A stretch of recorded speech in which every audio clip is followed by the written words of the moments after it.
All right, guys, focus up. You feel that? You know, when you get to a third act battle in any film, you want it to be satisfying. It's a level of emotion, I think, that will rival the level of spectacle.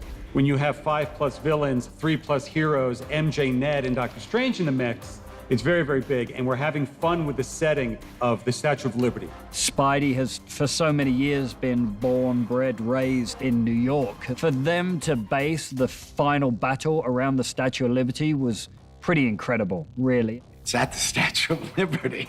I mean, there's no way practically to do that, with a set, with the proper proportions. So we have to do it blue screen. That shot where we all land on the crown is one of the hardest Spider-Man landings I've ever done, because the crown was just so uneven, and in the Spider-Man suit you can't see anything, and I was really trying to land in the most iconic Spider-Man pose. Poor Peter. Too weak to send me home to die.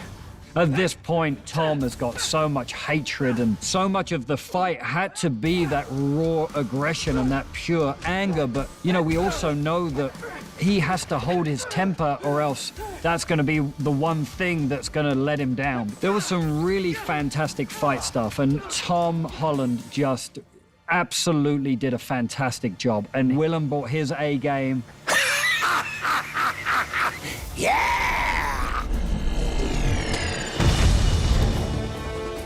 I love George, and I have never once been injured. And that's a testament to his professionalism, his skill set, and also his team. I'm always very safe.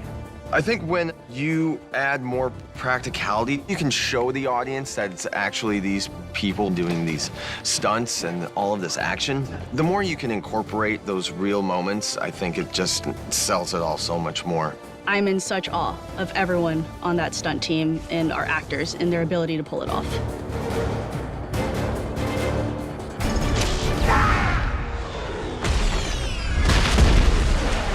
Inside of your body? I feel like you're teasing me right now. He's not teasing you. It's just that, he can't do that, so. I was just trying to not get fired on the first one. It was a private conversation. I don't like joking about this. It was hard for me to talk to you about. But they were high school movies to me. So I thought if you start sophomore year, you could do sophomore year, junior year, senior year, one movie at a time for me. And now it's senior year. Jon Watts just rolled up his sleeves and brought this tone that felt a little bit younger, a little bit more subversive in a comedic way. He brought this quirky sensibility. Jon Watts came in and he said, I want to do it like a John Hughes movie. That was entirely his idea from the very beginning. This is sort of his Breakfast Club. This is kind of his journey into that arena. Jon has this incredible ability to relate and then show the world that kind of teenage perspective. What was really interesting about it for me is Jon's sensibility of this almost high school comedy wrapped into this Marvel universe. What I think separates his versions of Spider-Man is that it's not serious. What I love about Jon Watts is the way he's able to undercut the seriousness of the films by layering in that these kids just want to go to college. He loves bringing out the humor. He's encouraging us to improvise and to kind of throw in. When he's got the takes that he wants, he'll always say, okay, one more just for you. Do what you want to do. Now let's have some more fun, or do whatever you want. He always gives you an opportunity to play around. One more like that. That was amazing. I've watched you from deep behind Norman's cowardly eyes, struggling to get everything you want while the world tried to make you choose. Gods don't have to choose. We take. Great. Last one, Goblin's choice. And so he's always letting us improv a few takes on different lines and finding the scene so that we could breathe some humanity and life into those moments. Have you been listening this whole time? Hi, Happy. You have been listening ever since you stepped on my hose. I didn't. Maybe it's broken. Jon is amazing. Just how skilled he is with putting these movies together while not losing connection to character and what's going on and the emotionality of it. He really handles that so deftly. I really enjoyed that, and making things funny, no matter what it is, which is a lot of fun. All right, ready? All right, what do you think? Not a lot of directors have that confidence to be able to float it all up in the air and juggle it and then put it together. That's a unique quality. So let me do like one that's really like eyes wide, Yeah, just from the top. Okay, let's try that. John is really good because he's tough, he's clear, he has vision. He's a real filmmaker, but he's also loose. And the other thing, which is really important, I think, is that he takes the work very seriously, but himself not at all. I feel like if that's like any indication of what he is like as a director, he's just very smart and like he knows what he wants. Not a pushover, not afraid to say, that doesn't work. No, nah, I don't do that. I don't do this because he has it in his head.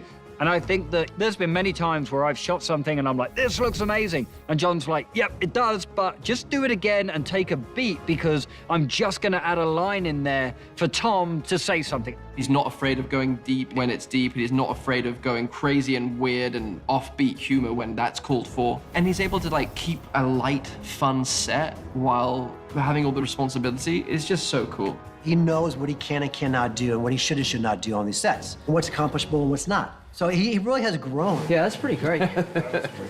I'm happy. Let's do one more for shits and giggles. Let's do it.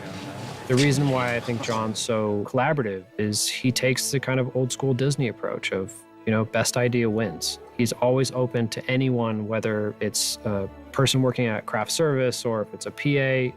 The first day I walked in to a story room, new to the Spider-Man franchise with MCU, I'm just gonna be a fly on the wall. He turns to me and he says, what do you want to see in this movie? And as good as John is at the big stuff and as good as he is at the action, and he's great, he's really an actor's director too. Working with John has been great. He's always just been open to suggestions and just open to conversations. And sometimes they happen the night before, the weeks before, right before we start filming, or, second the day starts. I like to come on set now because even days that I'm not needed here, I come on set to watch because I love learning and sitting behind John, and hopefully one day I'll be able to direct something. So, no better place to learn than right behind our very incredible director who loves to answer my questions. He's never above just putting himself out there, being with the actors as they're trying to figure it out. On set, we collaborate. He gives me line readings that are so good. And then at the end, I think it looked like it's like, So who's coming with me? Someone's coming with me. Yeah. One of the reasons I enjoy working with Jon Watts so much is because there's a tremendous amount of freedom within the parameters of what the day's work is. And I think that's what has made these movies so much fun to make. These Spider-Man films wouldn't work if Jon wasn't that collaborative.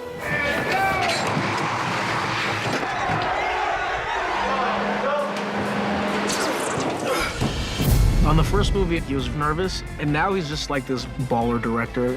You know how people kind of level up in a video game? That's sort of Jon Watts through like 3 movies. Jon Watts has done such a wonderful job of creating this genre of superhero movie that kind of hasn't been told before.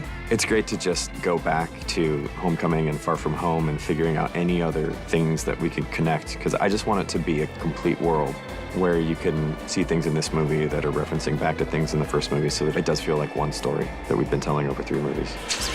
It's really nice to have a level of that positive reinforcement of oh, you didn't completely it up, screw it up. Sorry. Yeah, what is this one soundbite that will actually be in this that you want me to say? Fasten your seatbelts.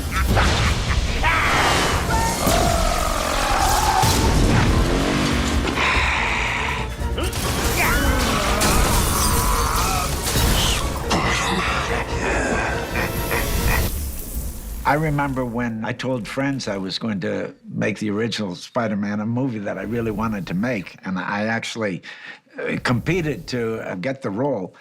They were like, really? Really? You want to do that kind of movie? Because there wasn't a standard then. It was still quite early when they were adapting comic book movies. Now it's a whole different world. When I heard it, I thought, wow, that's pretty nutty. But I thought, okay, they can figure out a way to bring me back. But it was really the pitch, and it sounded like a lot of fun and a good solution. I liked the idea that I was returning to something, but there's a spin on it, and that appealed to me. For me, it's just about the money. That's all. No, oddly enough, Willem and I were kind of joshing the other day about how 20 years since his first Green Goblin, 17 years since my first time as Doc Ock, and these are the longest options that a studio has ever exercised on actors. It's like we've been waiting. When the idea was first suggested, my first thought was, hang on, I'm 17 years older, I've got chins, I've got wrinkles, you know, I mean, what are they going to do? And then, of course, I suddenly realised, wait a minute, they've got the technology. This isn't going to be a problem.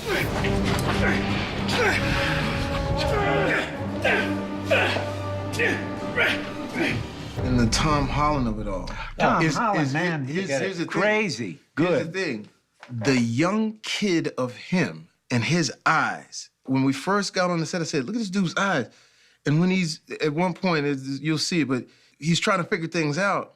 That's what makes it amazing, because it's like he's basically torn. He wants to be cool with these guys, but at the same time, they really want to, like, eliminate him. And then here's the thing. It's like, because you're filling big shoes. You know, because we growing up with Toby, you know, like, man, I was like, when Toby hit that wall the first time, I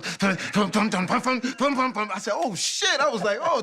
So you think to yourself, like, will there be, you know, and here comes this young guy with this fresh face and is really, like, in tune in every aspect, even when he's doing anything.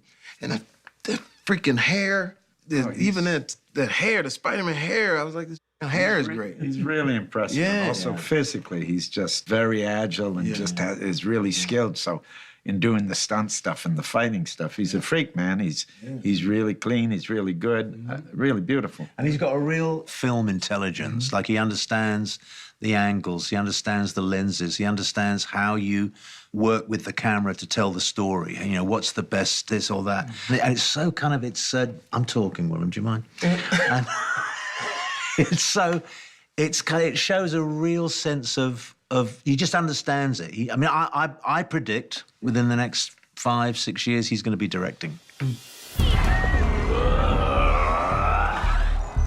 Let me see your hands, please! The main difference between that film and this one is that the tentacles are all kind of CG now. They'll all be superimposed on me at a later date. Whereas in the original movie, they were mechanical, and I had them, like, you know, attached to me, and we had puppeteers working them and stuff. So that's the big difference. You want to know the truth? Nobody knows how uncomfortable those costumes are. But they look good. We are actors. You forget about the discomfort, and, you know, it's part of it. But the costumes are much more comfortable than they were before. I remember the initial fitting to create the costume for the Green Goblin. I stood there for 8 hours, and they put different preformed pieces on me. Now, they scan me, and they can design it, and then make the costume, and then try it on me. It's a huge leap in the technology. And they're more flexible. We can do more things with them. The look's a little different. Old Norman and the Goblin are further down the line, and they have a few more tricks up their sleeve. So there have been upgrades on the costume, let's say. I'm happy we got a brand new star, a brand new look. The blue, when we did it the first time, it was look, man, I didn't care. I was just happy to be, you know, in this wonderful chorus, and it was like you said, it was, you know, sort of like 2 or 3 hours or whatever like that. But with this, it's fly. The homies is like, okay, we get you now. You know, when I was blue, they still roll with me. But like, okay, you blue. But with this one, it just feels more comfortable, and I think it feels more today, modern. Like, you know, not trying so hard. Like I sort of related to R&B. Back in the day, in R&B, you used to have fringes on your outfit and shoulder pads and things like that. Now you can sing. You know, so it's like now we're just singing.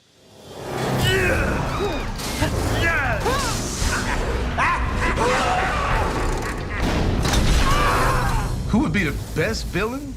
It's crazy because, like I said, we've just been watching Willem. It seems personal.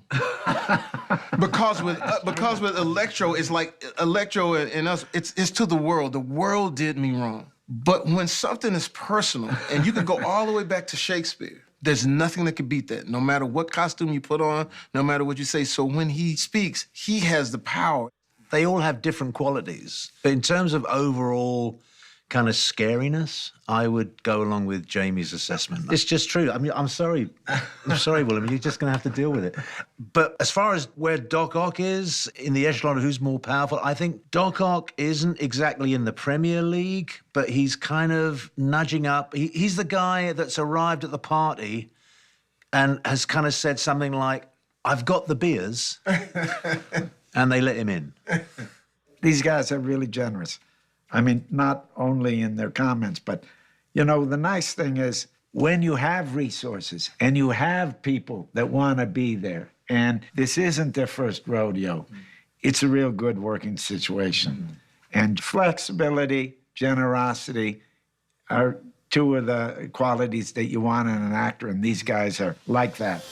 I'm gonna kill the light. Hello, my dear. But there's a part of me that misses the moustache twirling, I must say. I mean, there's a very long tradition of British actors coming in to play villains in Hollywood. You know, it started with... Not only British actors. That's true, but, you know, it's like, you know, I keep thinking it's like, oh, we need an accent. You know, let's get, let's get someone in. Son of Darrell. That's right. Kneel before out. Had to step outside? Yeah, I get it. But the thing about grounded villains is that so many of them become villains almost reluctantly, almost in spite of themselves. You know, an accident happens or some terrible tragedy and it transforms them. And that's what makes them very playable, because it's not just mustache twirling. It's not just kind of pulling a face and, you know, there's some real depth to it, and that's what makes them interesting. I mean, it's a privilege to be here, that's for sure. It's a joy to be here. Oh, I gotta tell you, it's just so much fun. I mean, there's a part of us that's like, I think I can say this for all, we're all fans. Yeah. Lonely, that was my name, until I hit this town. My loves were hand-me-downs.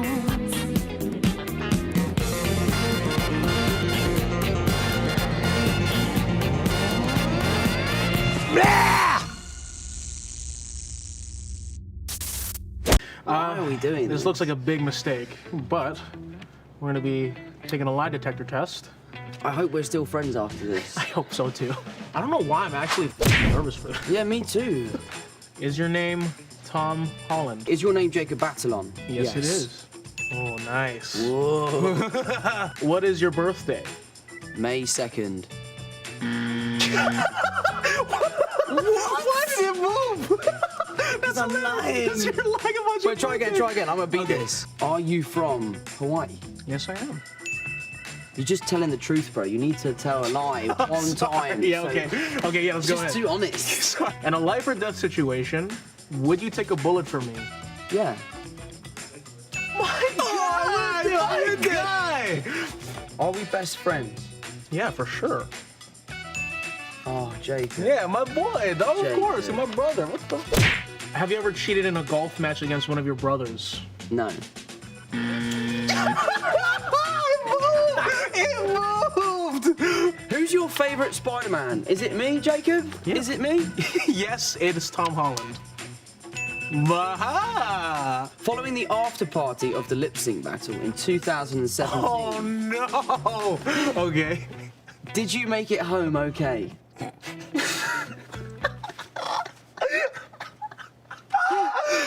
Yes, I did. No!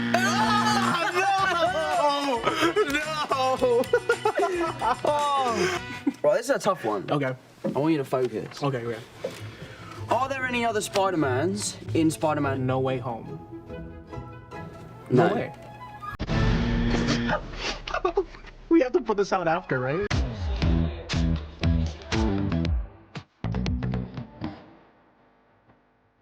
Okay, so we are about to kick off the Spider-Man No Way Home press tour, and where better to do that than in Paris? There's honestly too much to be excited about, Right. and it's like hard to fit it all into words. Paris Junket Day. Let's do this.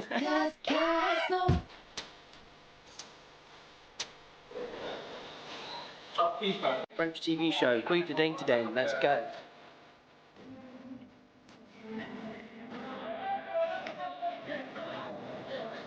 We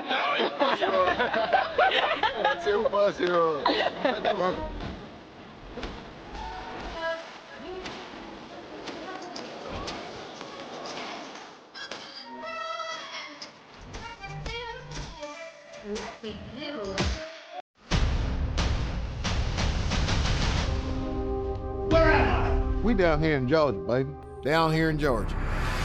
With some creativity, you can shoot almost anything here in Atlanta. We have all our stages here. They've taken such good care of us. We are so lucky to be here. There's a great crew here. There are facilities here. There's equipment here. The vendors are fantastic. The scale of what they have is not to be underestimated. And to see it grow and evolve each year, it's great. Badass. And it's amazing to have a single home where we can have 3 or 4 productions going on at a time. The quality of the set build, the paint work, the effects just puts you right back on your game. Full credit to the set designers and all the crew that have just made it look incredible. Can't believe I'm in the Sanctum Sanctorum. There's not a lot of states where you could do that, where they have the facilities and they have the equipment to manage that level of production. You won't know that it's not in New York when you see it.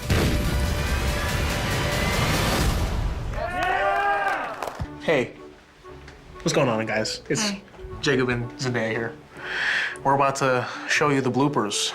Sometimes movie making seems very serious, but a lot of times comedy gold happens. Well, there's a lot of falling and swearing. I hope that they'll bleep that out. Cut. Them. I knew the answer. Blooper reel. I think it's time to go. Roll it. Nice. Whoa. Save me, MJ.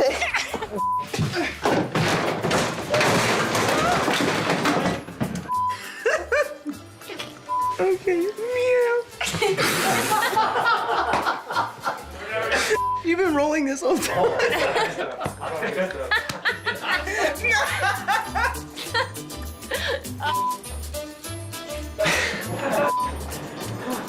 Just me. Here, buddy, let me help you. Here, come on. It's okay. Should we do the kiss? Yeah, kiss me. Someone forgot to do the monthly maintenance spell to keep the seals tight. Keep the seals tight. That's right, he did. Sorry. Whoa, Have to come. Reset. If there's other Neds out there, I wonder what they're like. What if there's one where we don't even live in the same neighborhood or like the same state? Like that Ned's like in Nebraska, and you're. What if we were meant to be together in another universe?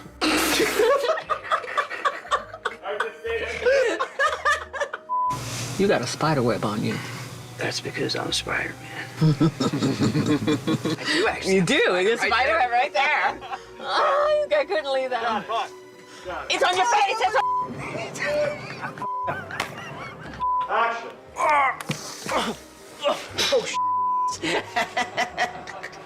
There's a electric man, a sand man, there's a dinosaur man, there's an octopus man, and then there's this old man. Sorry. It's like he needs It was so good. Let me do that again, that's funny. So good.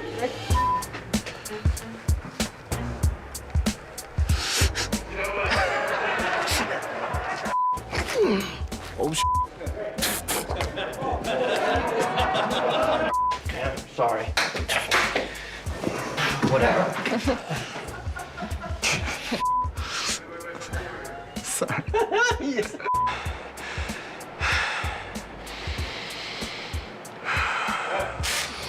It is weird staring at you for that long. You ain't no stronger than that. Spidey, what happened? Wait. I love you guys. Come on, okay. Okay, go from where? Go from before. Peter 1, Peter 2. Peter 2. Peter 3, sure. Okay. The Avengers. The Avengers. What's that? Thank you. I love you. You're killing me. No, I'm not. You're absolutely. I'm not. You're absolutely killing me. Shut up. Prove it.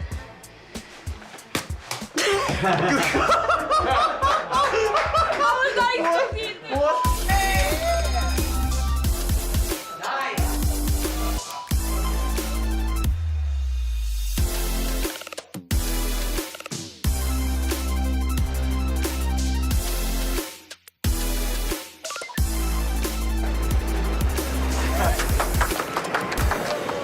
Thank you for clicking on our video, everybody. If you like what you saw here, make sure you like the video and subscribe and share with your friends who like this sort of content. We're an independent company, and we appreciate all of your support.